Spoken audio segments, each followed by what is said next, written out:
Very casually stating that the minister is on official engagement outside the Nairobi County, whatever that means.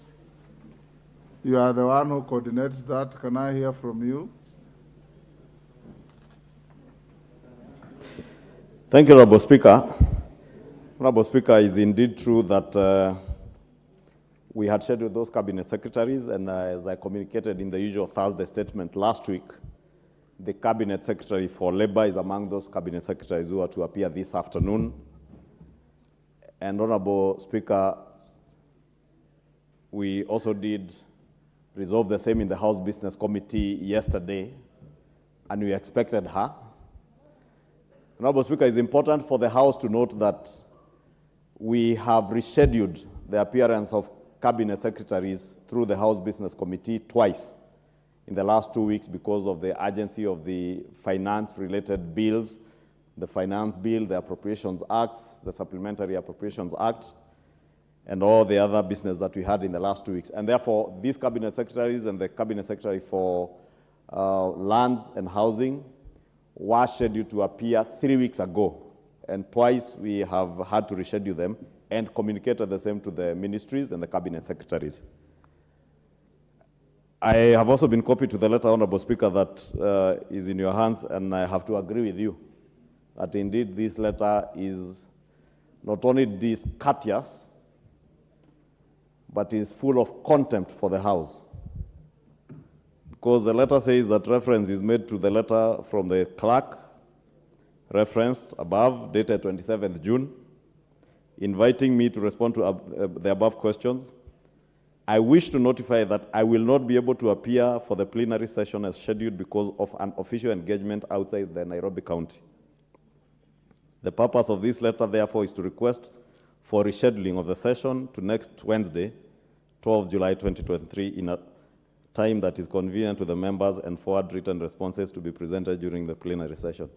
Honorable Speaker, as you have said, this letter is just not casual, but very contemptuous of the House.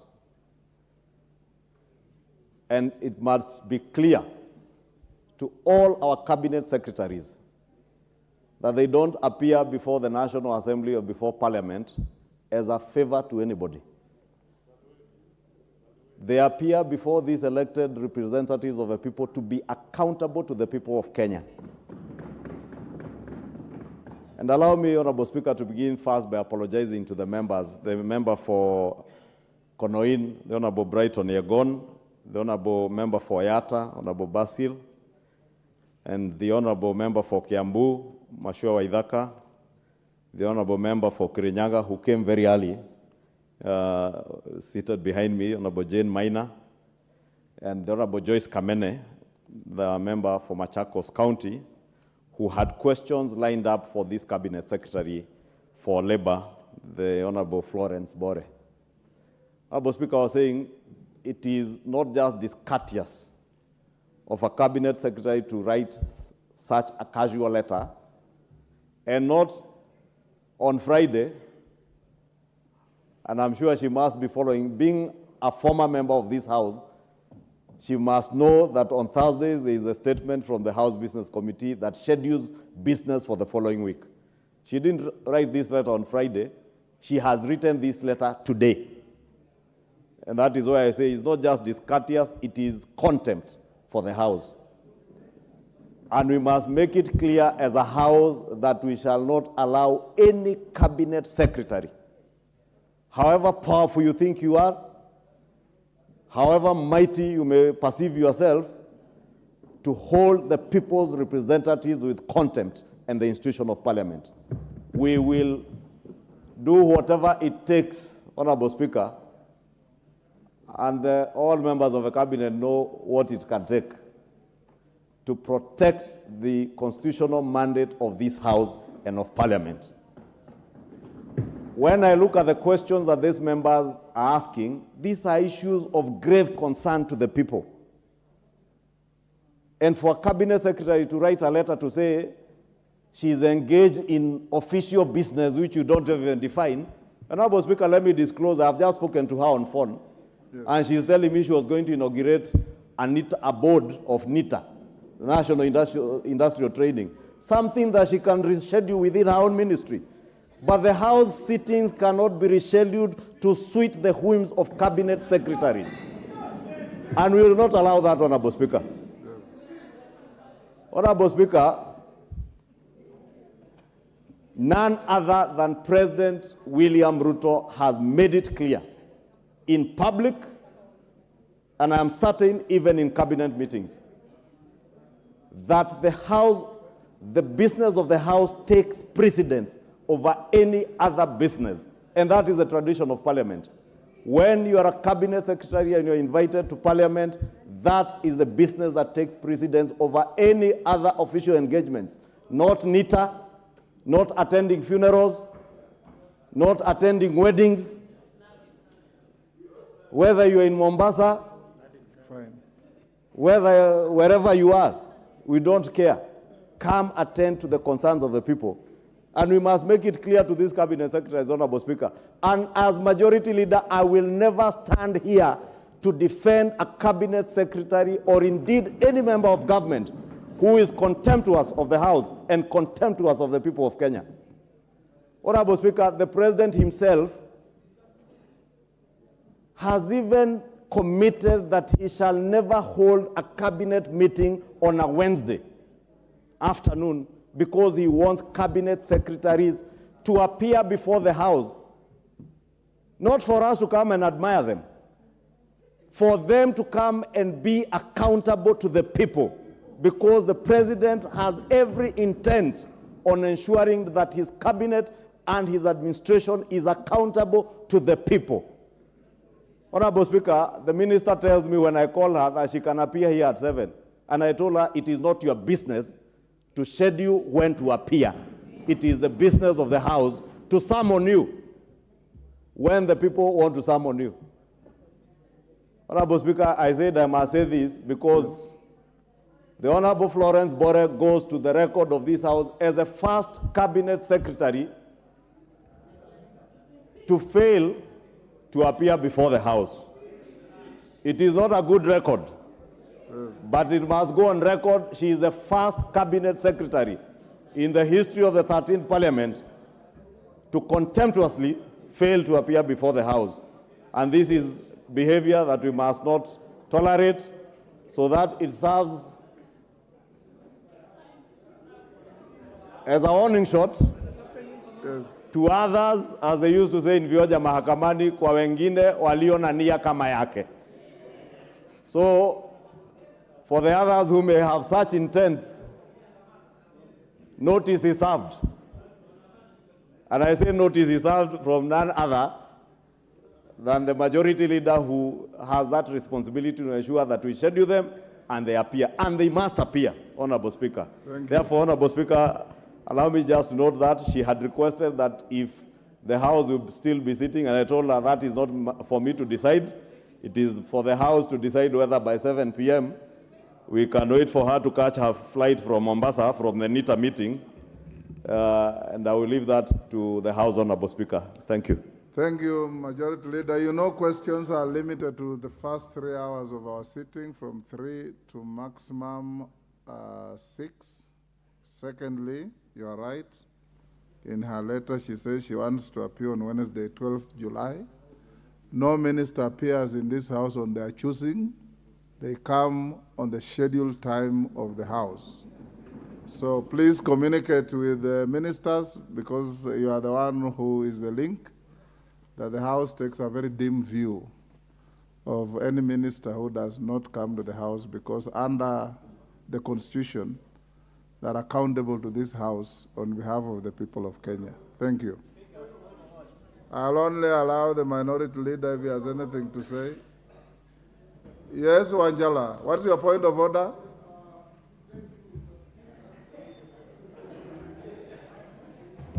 Yes.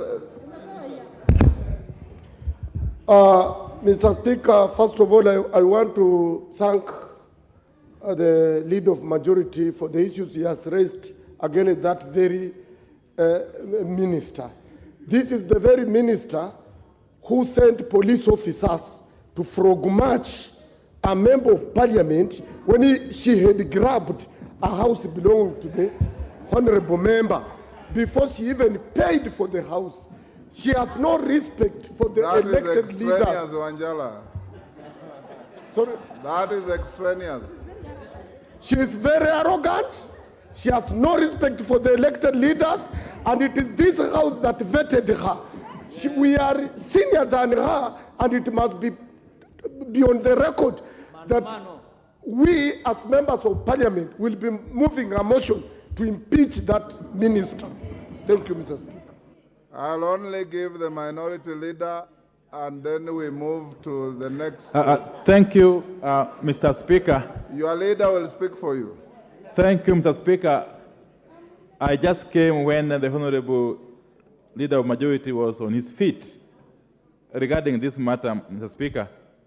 Ordinarily, I don't delve into matters of cabinet secretaries and their engagement with the House. But on this one, Mr. Speaker, I want to adopt in totality the sentiments that have been expressed by Honorable Chungwa and add that there's something that seems to happen to people once they go to the executive. There are people who are in the executive who previously were in this house, like this particular honorable lady. Once they cross to the executive, they acquire some holier than life, bigger than life status, and they think that they can lord it over everyone. Mr. Speaker, as a matter of principle, this is the organ of government that oversees the other organs of government. Mr. Speaker, we oversight the executive, we also oversight the judiciary in terms of their budget, and we oversight the independent commissions.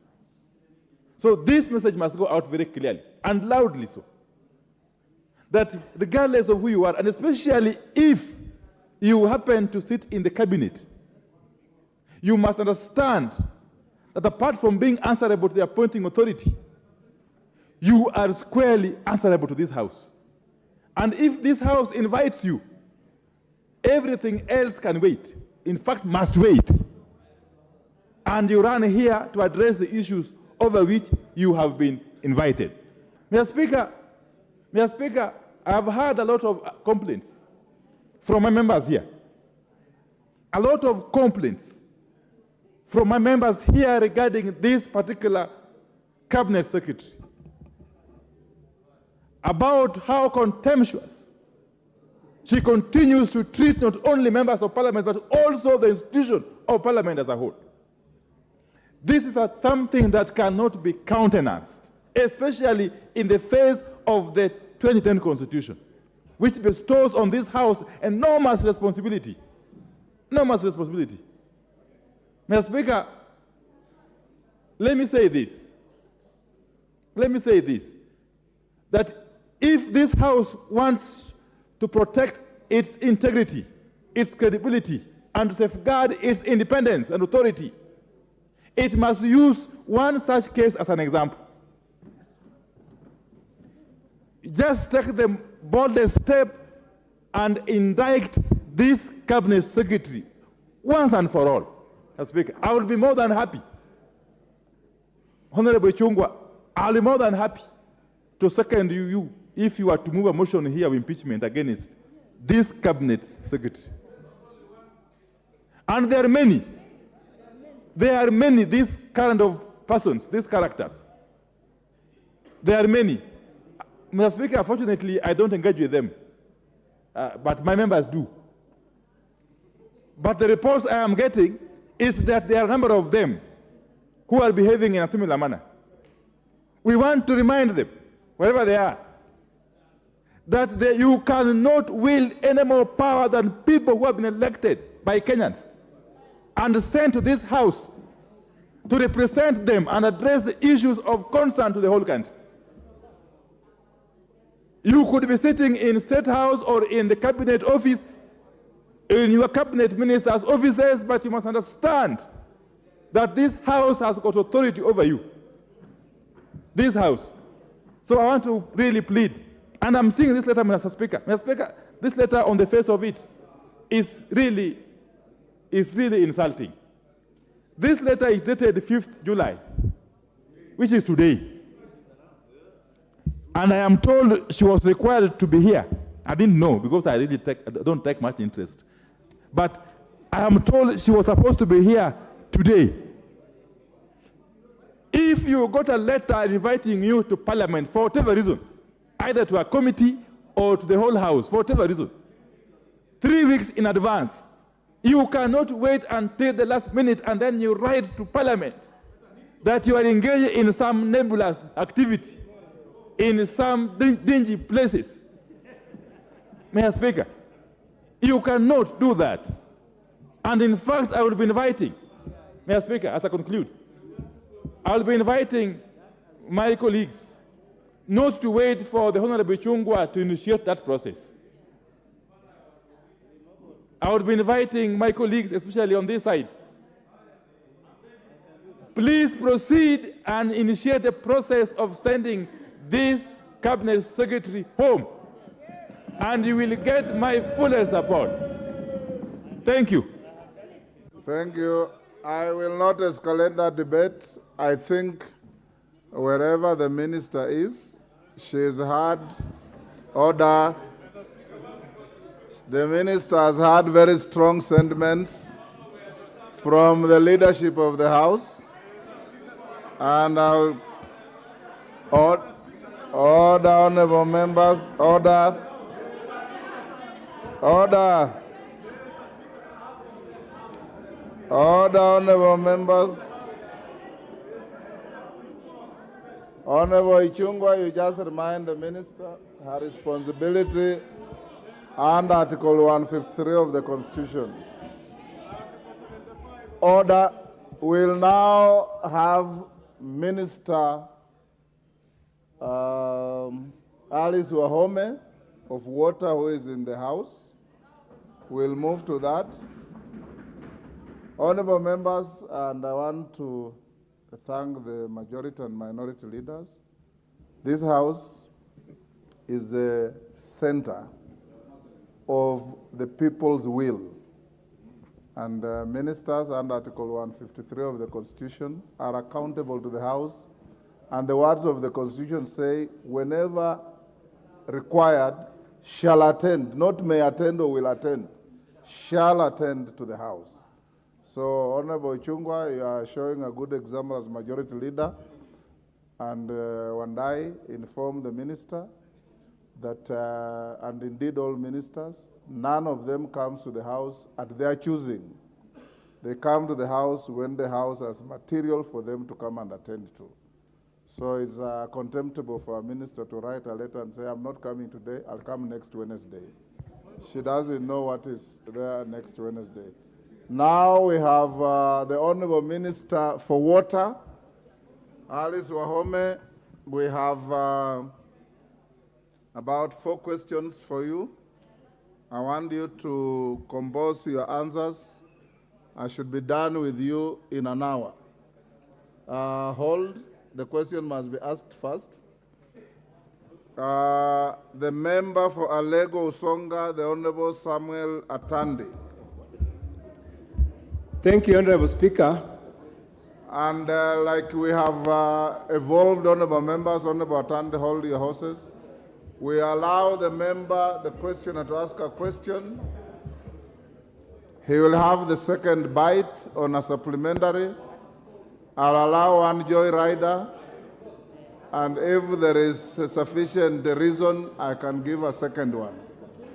Okay. Honorable Atandi, you may ask your question. Thank you, Honorable Speaker. Honorable Speaker, I rise to ask question number 7 of 2023 in today's order paper.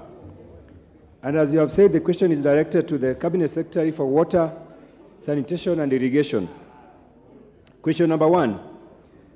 Could the Cabinet Secretary explain the steps that are in place to resolve the issue of collapsing dikes around Lake Kanyaboli, which caused floods in the area that displaced and destroyed property in Alego, Usonga, and Budalangi constituencies in May 2023.